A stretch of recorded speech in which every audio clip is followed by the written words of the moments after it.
السلام عليكم ورحمة الله وبركاته. إن الحمد لله نحمده ونستعينه ونستغفره ونعوذ بالله من شرور أنفسنا وسيئات أعمالنا من يهده الله فلا مضل له ومن يضلل فلا هادي له. أشهد أن لا إله إلا الله وأشهد أن محمدا عبده ورسوله. اللهم صل وسلم وبارك على نبينا محمد وعلى آله وصحبه ومن اتبع بهداه إلى يوم القيامة وبعد. Hadirin jamaah sekalian yang saya hormati, insyaallah kita akan membahas Kitabul Jami'. Kitabul Jami' ini termasuk bagian dari yang telah dikumpulkan oleh Al-Imam Ibn Hajar Asqalani rahimahullah dalam kitab beliau yaitu Bulughul Maram. Bulughul Maram, beliau membahas tentang hadis-hadis yang berkaitan tentang fikih, dari taharah sampai selesai, sampai babul jihad, babul qisas, babul itq, semuanya selesai. Kemudian beliau iringkan setelahnya Kitabul Jami', kitab bab yang berkaitan dengan bab yang menyeluruh. Di Kitabul Jami' ini beliau kumpulkan ada 6 bab. Beliau kumpulkan di dalamnya ada 131 hadis. Ada 6 bab. Yang pertama babul adab, yang kedua bab masawi'il akhlaq, atau bab yang kedua fi zuhdi wal wara', bab zuhud dan wara'. Yang ketiga babul birri wassilah, berbakti kepada orang tua dan menyambung tali silaturahmi. Yang keempat at-tarhib min masawi'il akhlaq, ancaman dan peringatan dari akhlak-akhlak yang jelek. Yang kelima at-targhib fi makarimil akhlaq, anjuran dalam akhlak-akhlak yang mulia.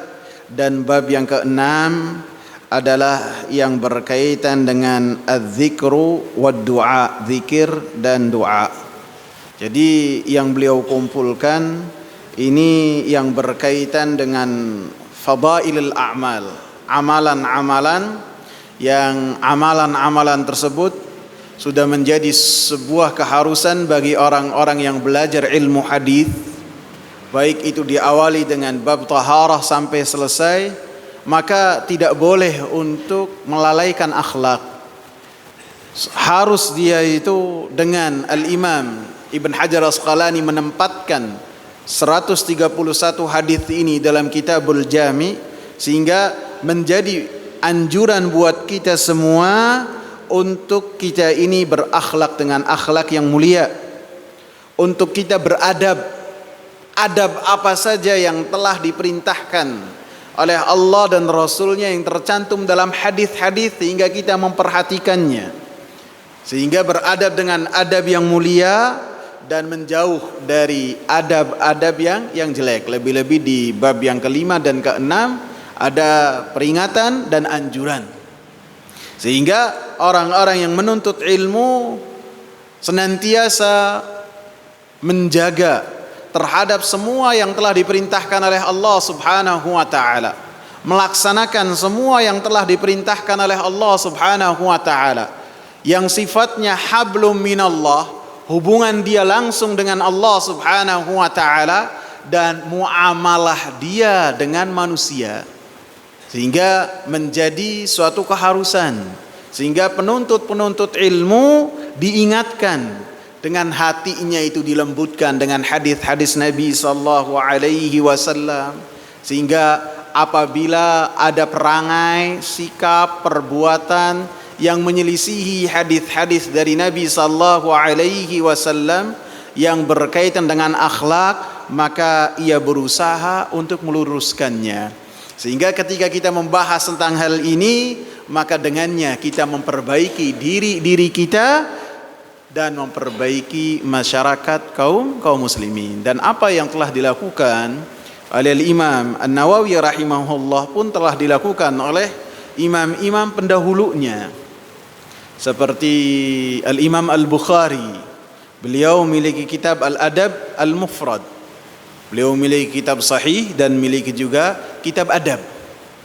Dan adabnya ini beliau tulis judulnya adab saja, akan tetapi oleh para ulama ditambahkan dengan Al-Adab Al-Mufrad. Begitu juga kitab Makarimil Akhlaq wa Masawi'il Akhlaq, kitab akhlak yang baik dan akhlak yang jelek, karya Al-Imam Al-Kharaiti.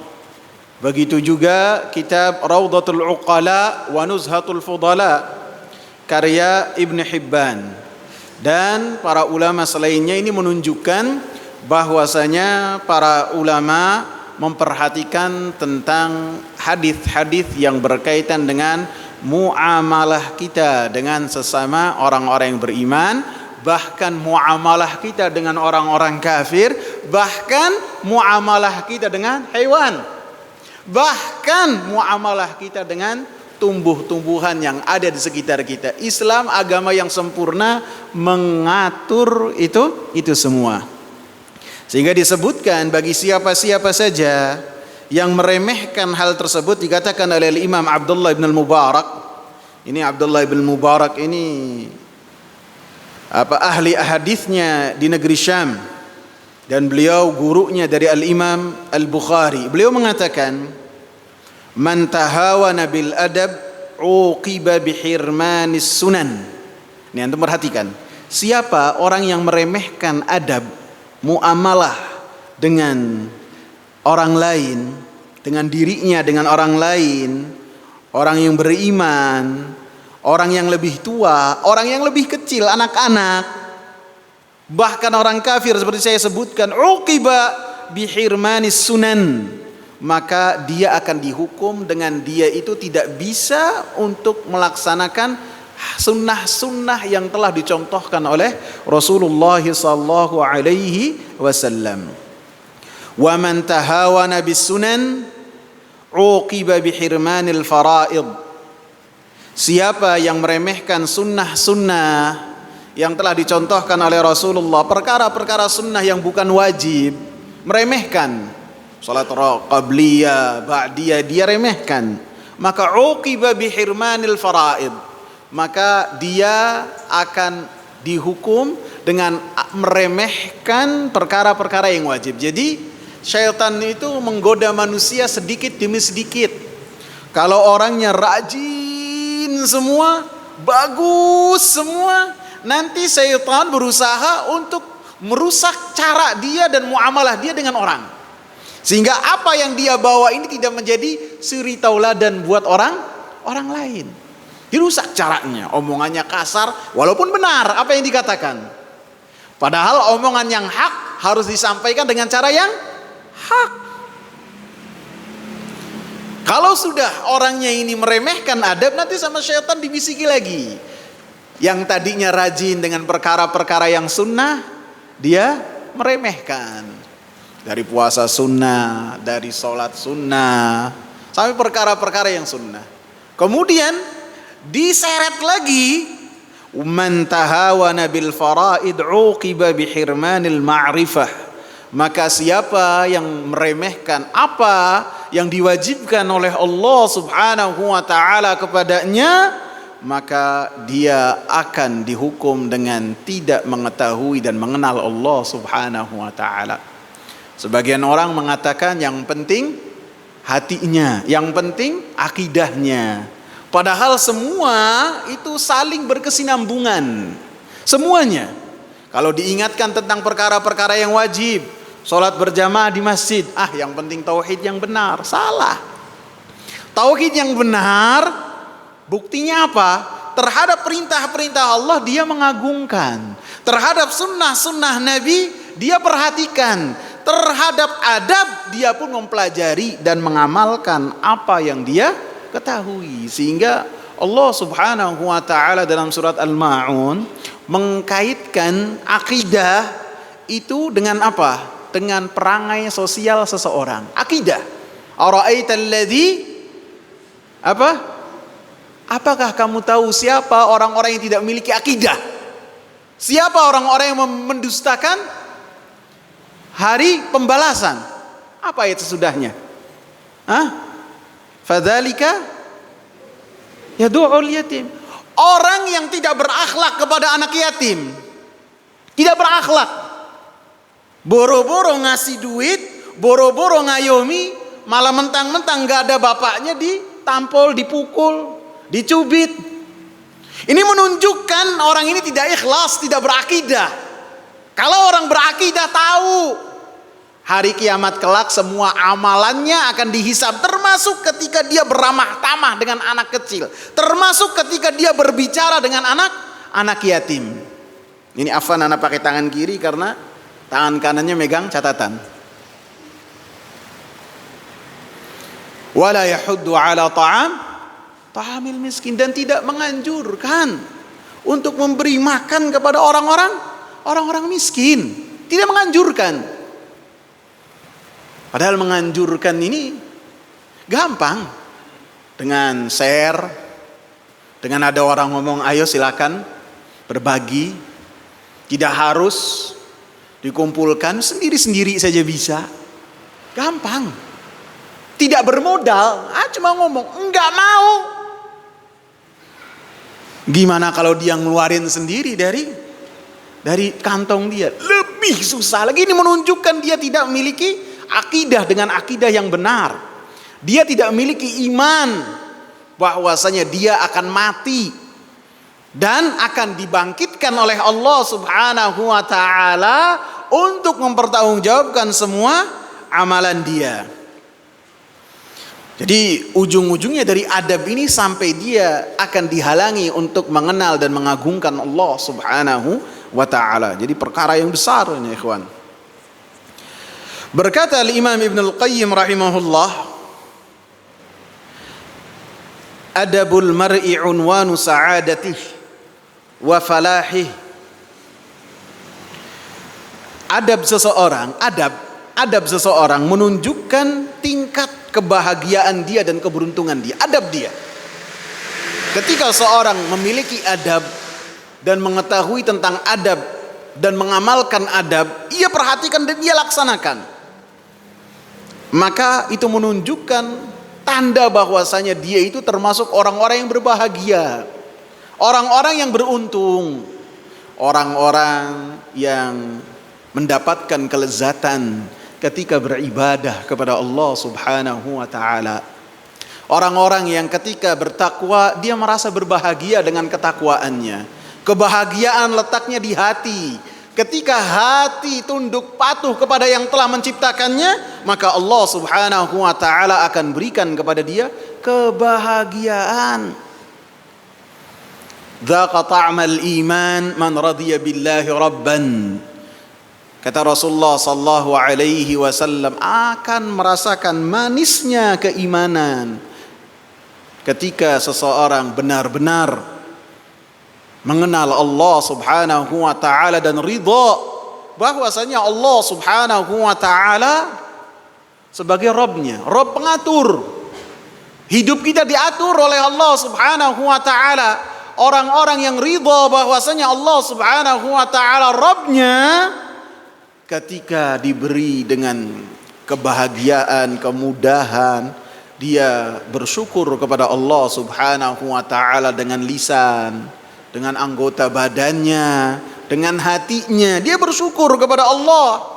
Dan ketika mendapatkan kesusahan, dia bersabar terhadap ketentuan Allah. Dia meyakini apa yang menimpa dirinya telah ditentukan oleh Allah Subhanahu wa taala 50.000 tahun sebelum diciptakannya langit dan bumi, sehingga dia ridha terhadap semua ketentuan-ketentuan Allah Subhanahu wa taala karena dia yakin bahwasanya Allah Subhanahu wa taala lebih sayang kepada dirinya daripada sayangnya ibunya kepada dirinya. Ridha kepada Allah, sehingga ketika dalam keadaan demikian, ibadah-ibadah yang ia lakukan ia pun merasakan kelezatannya. Innal abrara lafi na'im. Orang-orang yang mereka melakukan kebajikan, ketaatan, bertauhid kepada Allah Subhanahu wa taala dengan tauhid yang benar, tunduk patuh kepada Allah Subhanahu wa taala. Allah Subhanahu wa taala katakan dia di dalam kebahagiaan surga. Al-Imam Ibnul Qayyim mengatakan ayat ini tidaklah khusus yang berkaitan bahwasanya orang-orang yang melakukan kebajikan dia akan masuk dalam surga abadi kelak yang dulu bapak kita Adam alaihi salam di dalamnya. Bukan itu saja, akan tetapi orang-orang yang tunduk patuh kepada Allah, menjauh dari larangan-larangan Allah dan Rasulnya, senantiasa bertauhid kepada Allah Subhanahu wa taala, maka mereka akan senantiasa berada di dalam surga kenikmatan, ada dalam kebahagiaan, ada dalam kelapangan dada. Ini yang dikatakan adabul mar'i unwanu sa'adati wa falahi, bahwasanya adab seseorang menunjukkan tanda akan kebahagiaan dia dan keberuntungan dia. Wa qillatu adabih unwanu syaqawatihi wa bawarih. Dan orang itu ketika tidak memiliki adab, adabnya kurang, menunjukkan kesengsaraan dia, menunjukkan kebinasaan dia dan kehancuran dia.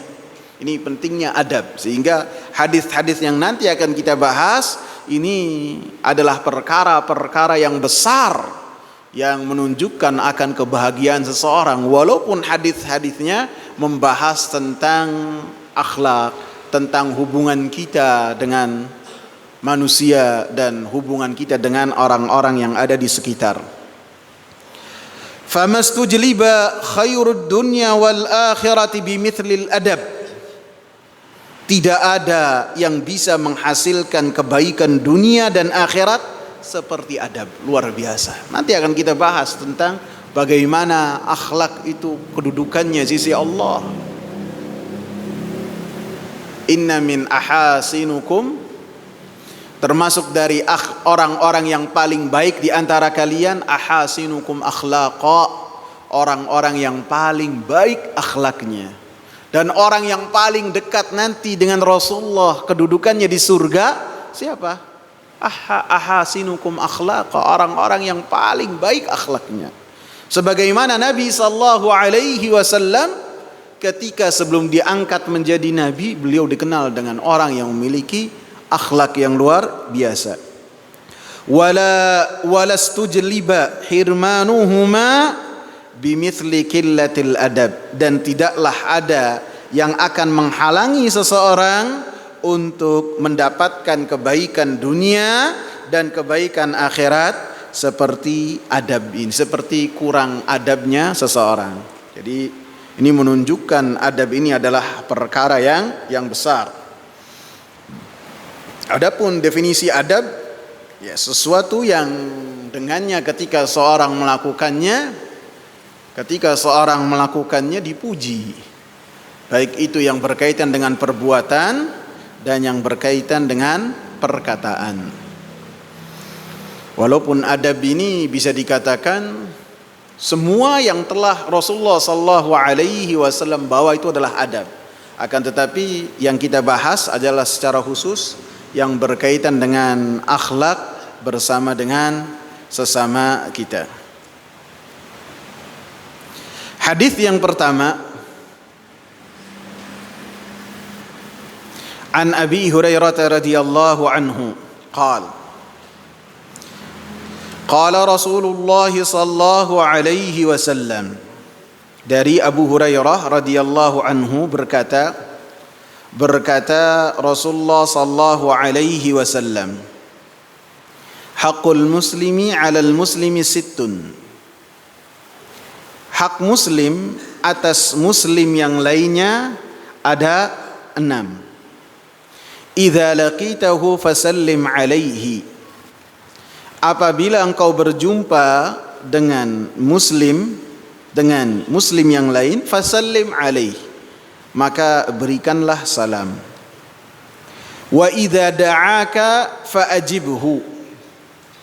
Dan apabila mengundang engkau, fa'ajibhu, maka penuhilah undangan dia dan seruan dia.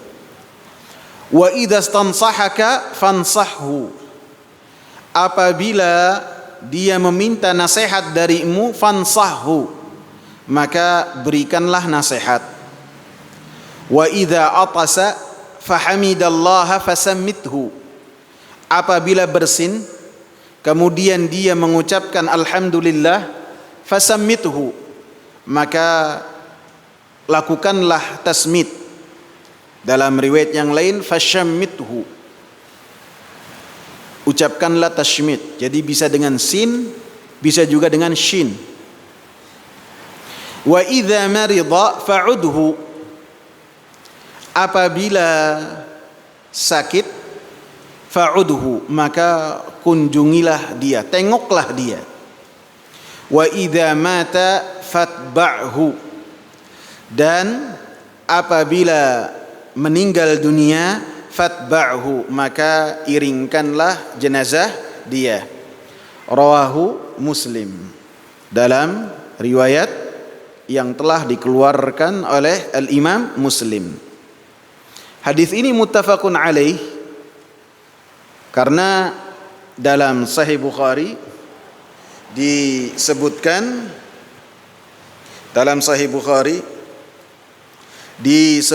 bahwasanya Nabi sallallahu alaihi wasallam mengatakan, dari Abu Hurairah radhiyallahu anhu juga, Nabi sallallahu alaihi wasallam mengatakan, haqqul muslim 'alal muslimi khamsun.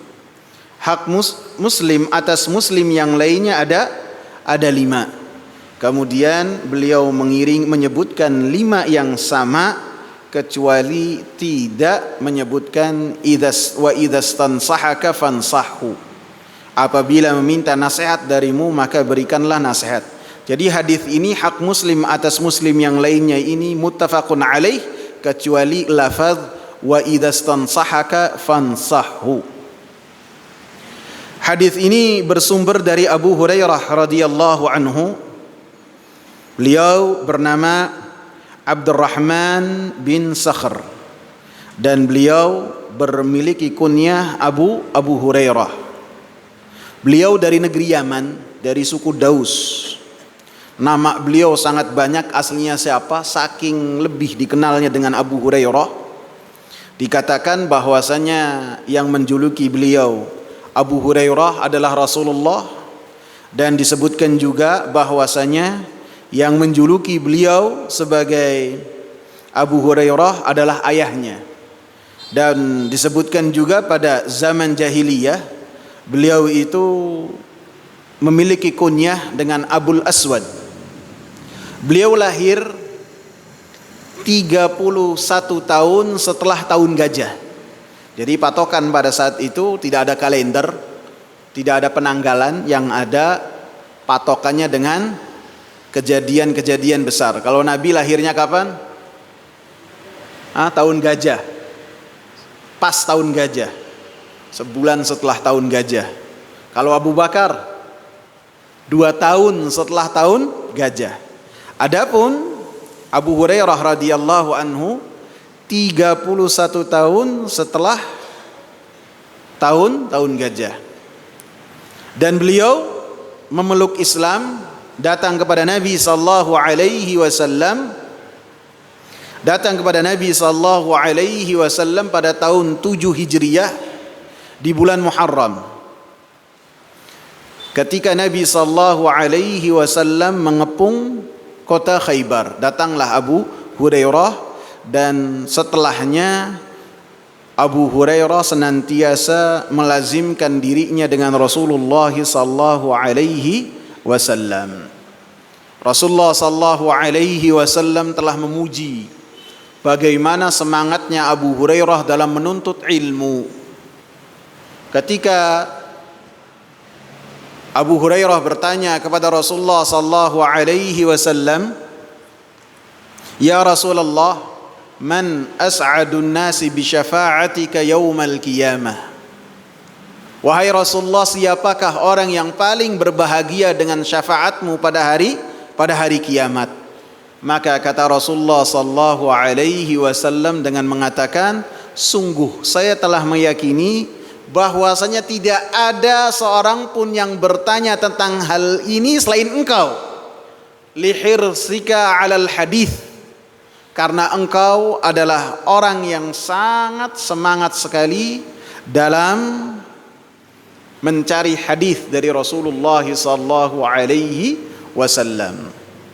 Lebih-lebih beliau telah mendapatkan doa dari Rasulullah sallallahu alaihi wasallam bahwasanya beliau tidak akan lupa terhadap apa yang telah didengar dari Rasulullah sallallahu alaihi wasallam.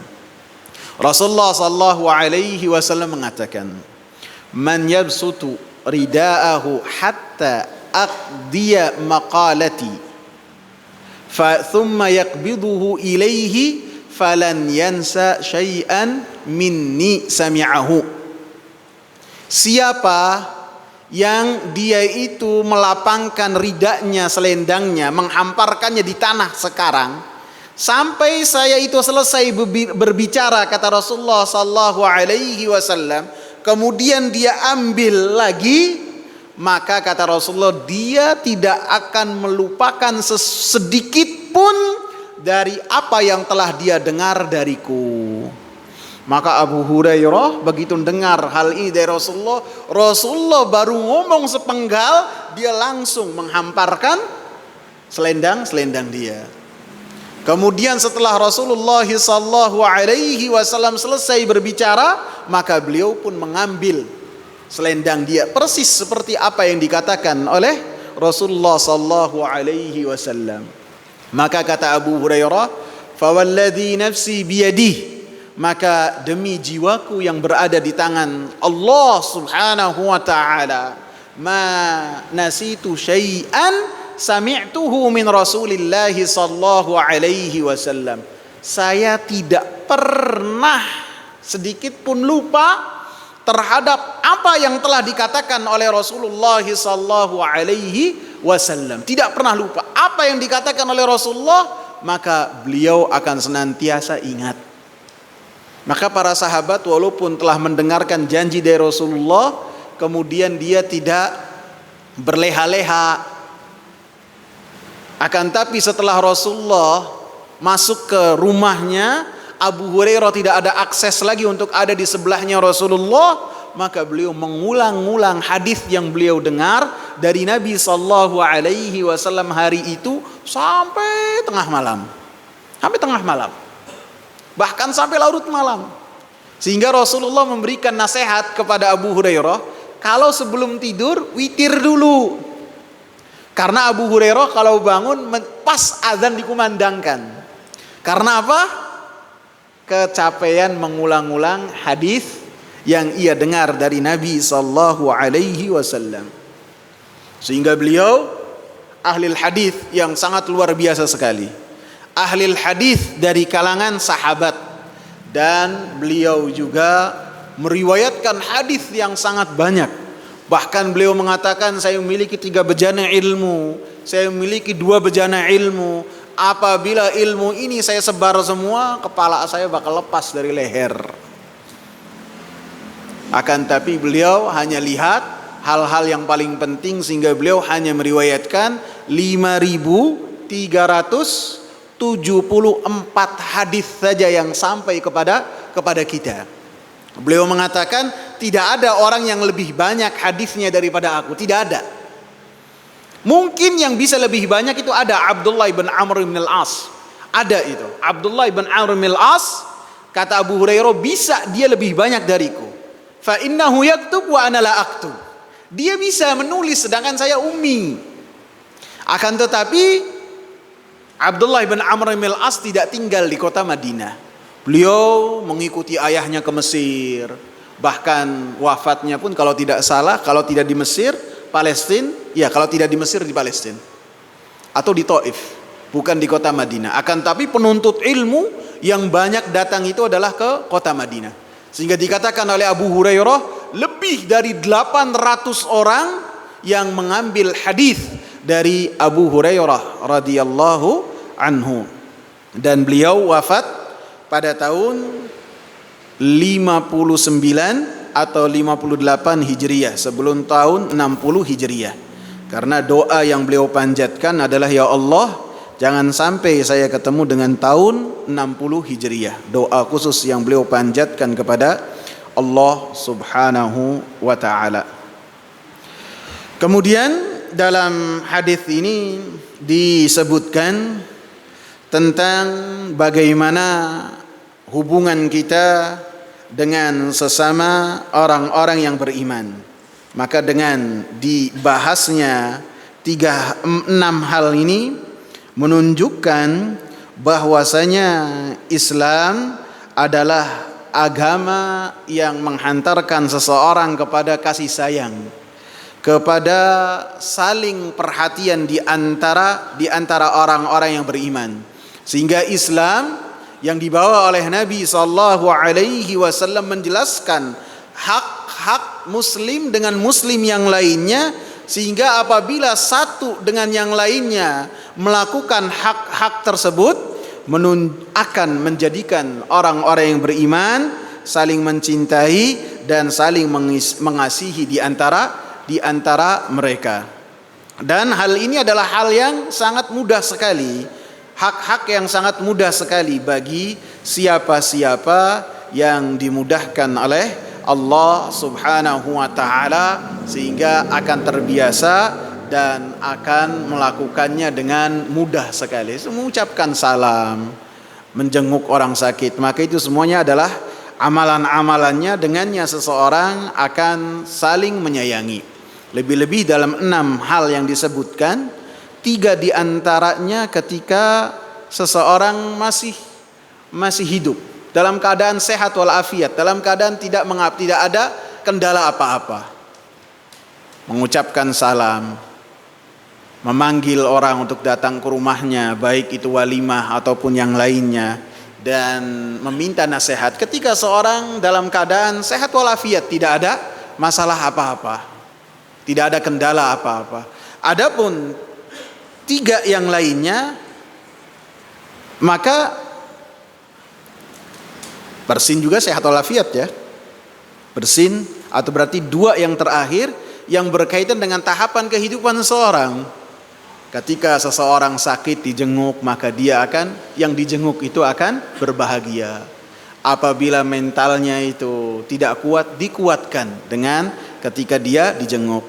Dan ketika mati, sehat, sakit, dan apabila mati pun maka orang yang beriman ditunaikan haknya, diantarkan sampai ke pemakaman.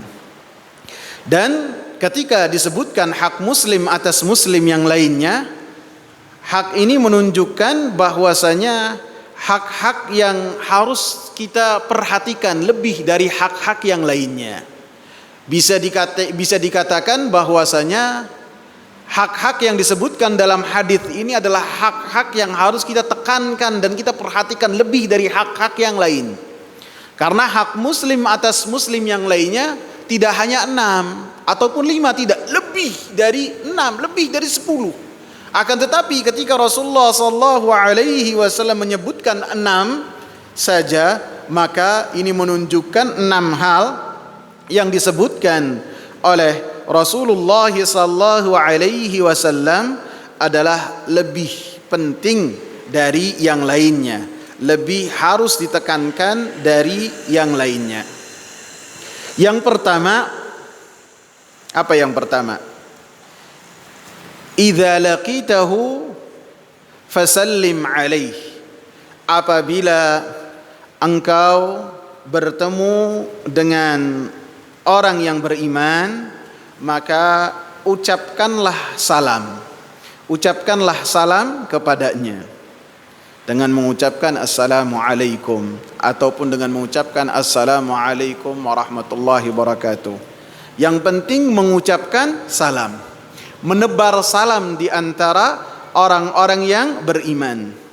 Maka ketika seseorang menebar salam di antara orang-orang yang beriman, maka ia telah pertama melaksanakan apa yang telah diperintahkan oleh Rasulullah sallallahu alaihi wasallam. Yang kedua, dia menghidupkan sunnah Nabi sallallahu alaihi wasallam. Yang ketiga, dalam hadis ini adalah hak muslim yang lainnya. Sehingga ketika dia menebar salam, mengucapkan salam, maka dia menunaikan hak muslim yang lainnya yang ada pada dirinya. Sehingga menebar salam ini antara orang-orang yang beriman adalah sebab untuk seseorang menebar kasih sayang di antara orang-orang yang beriman. Rasulullah sallallahu alaihi wasallam mengatakan, "La tadkhuluna al-jannata hatta tu'minu." Kalian tidak akan masuk surga sampai kalian beriman. "Wa la tu'minu hatta tahabbu." Dan kalian tidaklah beriman dengan iman yang benar sampai kalian saling mencintai di antara kalian. Yang satu dengan yang lainnya mencintai seperti dia mencintai diri dia sendiri.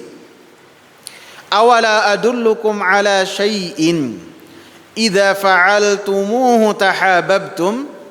Apakah kalian mau, kata Rasulullah sallallahu alaihi wasallam, saya ajarkan kepada kalian satu hal yang apabila kalian melakukan hal tersebut, tahabbtum, kalian saling mencintai di antara kalian.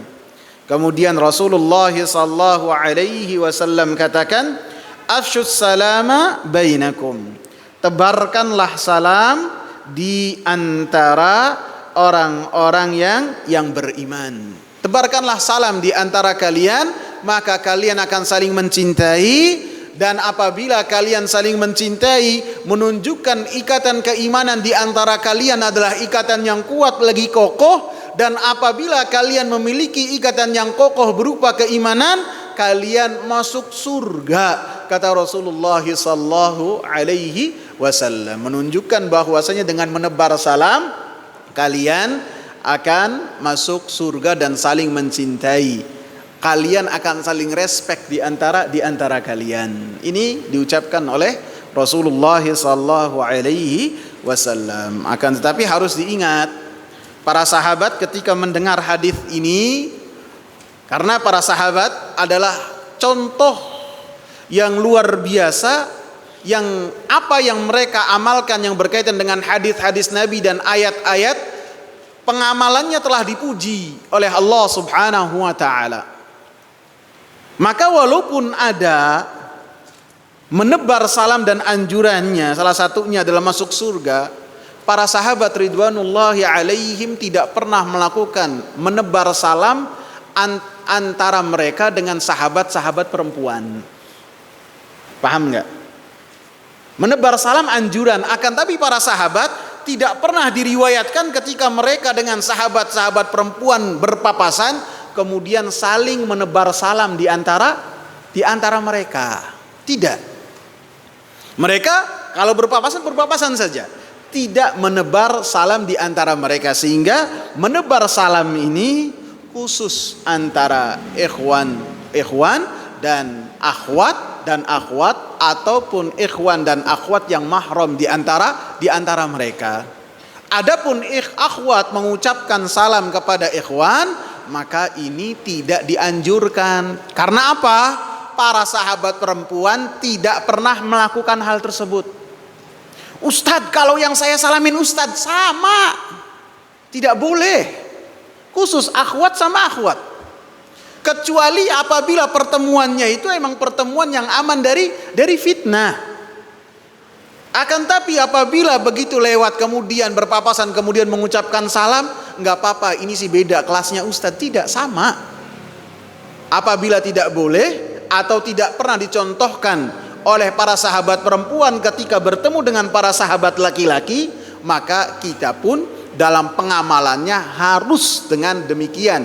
Sehingga ketika kita mengamalkan hadis-hadis sesuai dengan apa yang telah dipraktekkan oleh para sahabat, baik dari kalangan perempuan ataupun kalangan laki-laki dari para sahabat, hanya menghususkan di antara mereka saja. Yang kedua, itu kalau nggak salah faedah yang saya dapat dari Al-Imam Al-Albani rahimahullah ketika beliau membahas tentang bahwasanya mengamalkan hadis dan mengamalkan ayat itu harus sesuai dengan yang telah diamalkan oleh para sahabat. Beliau juga mencontohkan bahwasanya ketika sholat sunnah, para sahabat tidak melaksanakannya secara berjamaah, sholat sunnah rawatib, ba'diyah ataupun qabliyah. Itu menunjukkan bahwasanya hal tersebut tidak disyariatkan, walaupun sholat berjamaah itu lebih afdol daripada sholat sendirian. Poin yang kedua yang berkaitan dengan hadis menebar salam. Mau azan dulu apa gimana? Lanjut ya. Zen. Poin yang kedua, dan saya dapat dari pelajaran dari Syekh Ibrahim Ar-Ruhaili hafizahullah wa ra'ah. Beliau mengatakan, apabila kita menebar salam, ada beberapa orang yang kita tahu apabila kita salam kepada mereka, mereka tidak menjawab salam kita. Ada enggak? Ada, kadang-kadang masalah pribadi, kadang-kadang bahkan masalah keyakinan, bahkan kerancuan dari pemahaman hadis. Ini bukan golongan saya, ini bukan ngajinya kayak saya, ini cuma Masjid An-Nur saja. Bisa jadi akhirnya ketika salam tidak dijawab. Maka kata beliau hafizahullah wa ra'ah, pada dasarnya salam itu akan menebarkan kasih sayang, itu apabila dijawab. Tapi apabila tidak dijawab, maka bukan menjadikan orang itu makin kasih sayang, akan tapi makin marah. Yang tadinya biasa-biasa saja dia jadi enak. Sedangkan kita tidak boleh loh membenci orang yang beriman, tidak boleh. Jadi supaya kita tidak benci kepada orang tersebut, dan kita tahu apabila kita menebar salam kepadanya dia tidak jawab, kita menjaga hati kita dengan cara apa? Tidak mengucapkan salam kepadanya. Paham? Tidak mengucapkan. Karena yang pertama kita sayang kepada dia. Sayang. Karena menjawab salam itu hukumnya apa? Wajib. Kita nggak ada faedah ketika saudara kita seiman mendapatkan hukuman dari Allah dengan apa yang kita lakukan kepadanya. Lebih-lebih apabila kita tahu dia tidak menjawab salam kita, maka kita menjadi benci kepadanya. Sedangkan kita tidak boleh benci kepada orang-orang yang beriman. Harus kita itu hatinya hati yang selamat, mencintai orang-orang yang beriman, sehingga ketika kita cinta kepada orang-orang yang beriman karena keimanan mereka, menjadikan kita ini mendapatkan kelayakan untuk masuk surga, seperti yang tercantum dalam hadis yang tadi kita bahas. Kemudian keutamaan yang kedua, kalau waktu habis sebutkan saja ya. Keutamaan yang kedua, bahwasanya menebar salam ataupun mengucap salam akan menjadikan hati seseorang selamat dari kesombongan, lebih-lebih yang memulainya.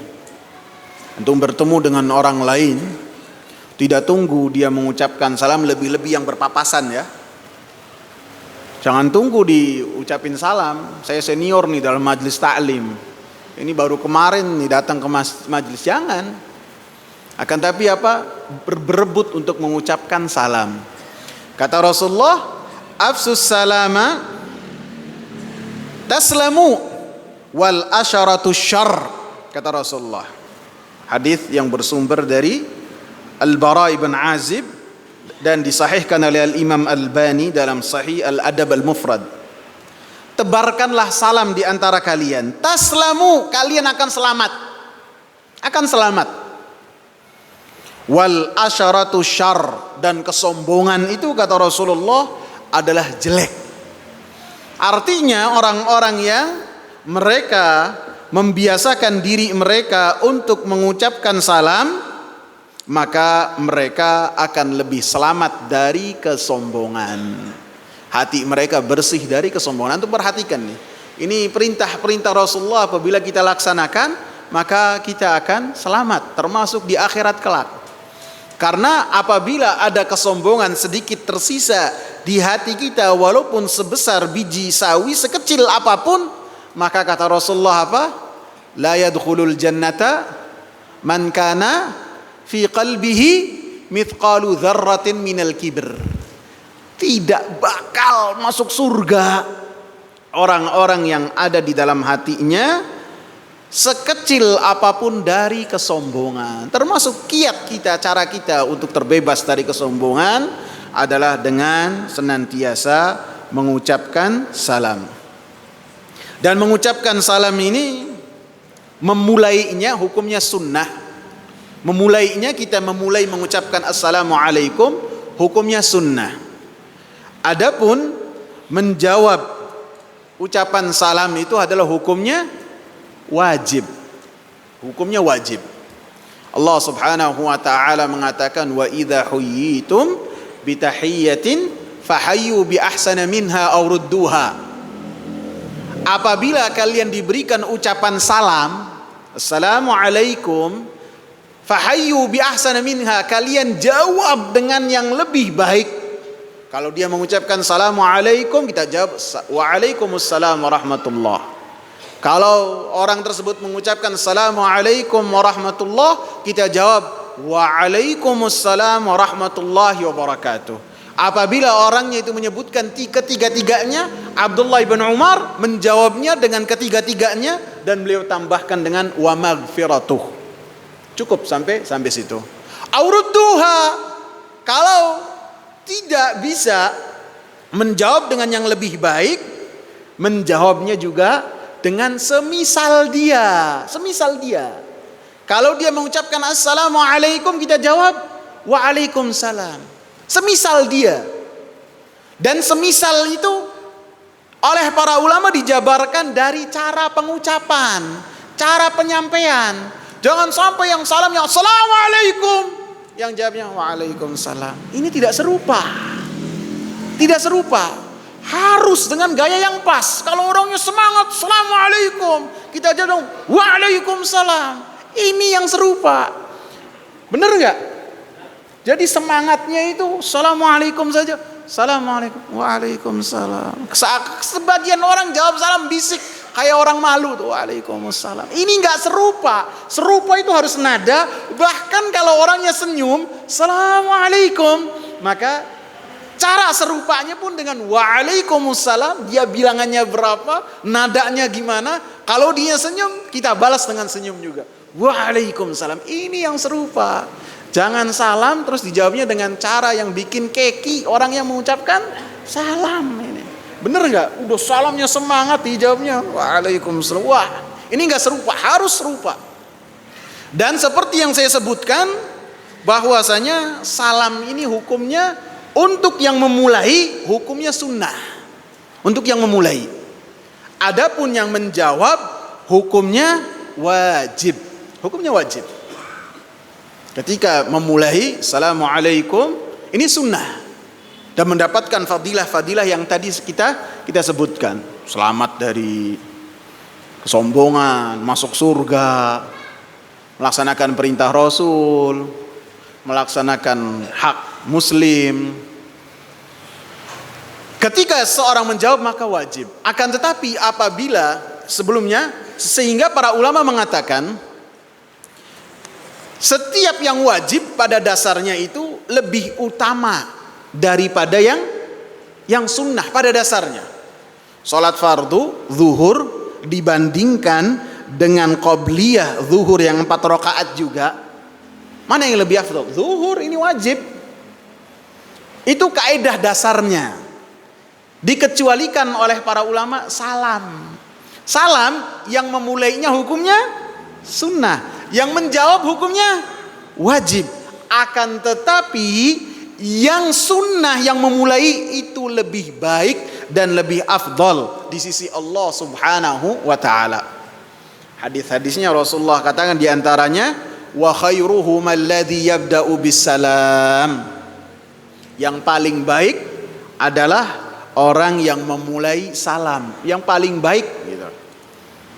Para sahabat pertama ya Rasulullah menyebutkan kalau orang jalan mengucapkan salam kepada orang yang duduk. Jadi orang yang naik kendaraan ketika ketemu dengan orang yang jalan, orang yang naik kendaraan inilah yang mengucapkan salam. Yang sedikit mengucapkan salam kepada yang banyak, diatur oleh Rasulullah. Dan ini ada khilaf di kalangan ulama.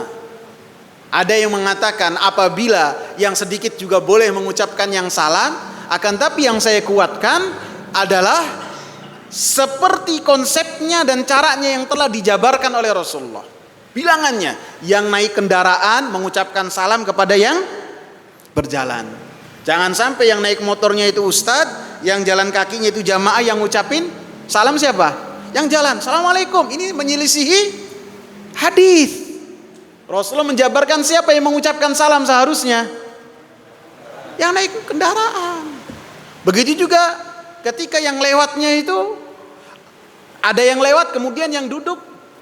Kemudian yang lewat jalan kaki ataupun naik kendaraan mengucapkan salam kepada yang duduk. Tidak boleh kebalik. Akan tapi apabila papasan satu sama satu dan akte kelahirannya sama misalnya, ya kan, begitu papasan, para sahabat bertanya kepada Rasulullah, ya Rasulullah, siapa yang harus mengucapkan salam?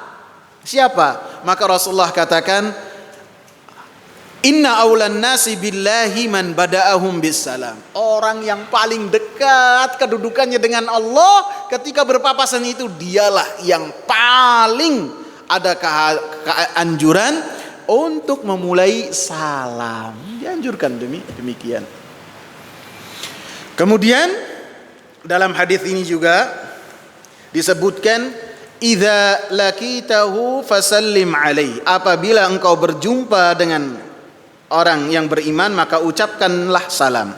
Menunjukkan bahwasanya salam itu ketika kita pertama kali bertemu langsung kita ucapkan salam. Tidak diawali dengan sesuatu apapun.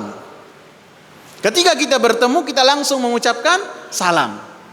Tidak bertanya kabar dulu, tidak bertanya keperluan-keperluan yang lain, akan tetapi diawali dengan salam terlebih dahulu. Rasulullah sallallahu alaihi wasallam mengatakan, "Assalamu qablal kalam." Hendaklah seseorang mengucapkan salam sebelum dia berbicara. Langsung salam terlebih dahulu ketika bertemu.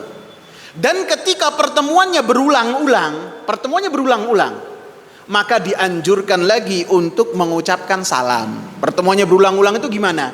Kayak misalnya di majelis ini, satu ke hammam, ke kamar mandi, ngambil wudhu ataupun beresin sesuatu, datang lagi, bertemu lagi dengan orang yang sama, dianjurkan untuk mengucapkan salam. Ataupun misalnya ngobrol, kemudian satu jalan kemana, ketemu lagi dengan orang yang sama, dianjurkan lagi untuk mengucapkan salam. Walaupun berpisahnya itu sebentar, walaupun berpisahnya itu sesaat, apabila ada perjumpaan lagi, maka dianjurkan untuk mengucapkan salam. Rasulullah sallallahu alaihi wasallam mengatakan, "Idza laqiya ahadukum akhahu," apabila salah seorang di antara kalian di antara kalian bertemu dengan saudaranya, maka ucapkanlah salam. Kemudian terhalang dengan pohon. Ketika berjalan dipisahkan jalannya itu dengan pohon, ataupun dengan batu, ataupun dengan tembok, kemudian bertemu lagi, maka anjuran dari Nabi sallallahu alaihi wasallam, fal yusallim alaih, maka hendaklah mengucapkan salam kembali. Jadi tidak hanya sekali saja, tidak. Selama bertemu, dan bertemunya itu berulang-ulang, misalnya dalam berapa? 10 menit ini 5 kali ya ucapkan salam. Dan kebaikannya adalah kebaikan yang besar. Udah lebih berapa menit? Cukup dah. Insya Allah kita kalau ada waktu lagi. Pembahasan salam belum selesai, ya, nanti antum ingatkan. Pembahasan salam belum selesai, insya Allah kita lanjutkan pada pertemuan yang akan. Catatan masih ada tuh, yang di belakangnya belum dibaca, berkaitan semuanya dengan salam. Semoga bermanfaat. Subhanakallahumma bihamdika, asyhadu an la ilaha illa anta, astaghfiruka wa atubu ilaih. Assalamualaikum warahmatullahi wabarakatuh.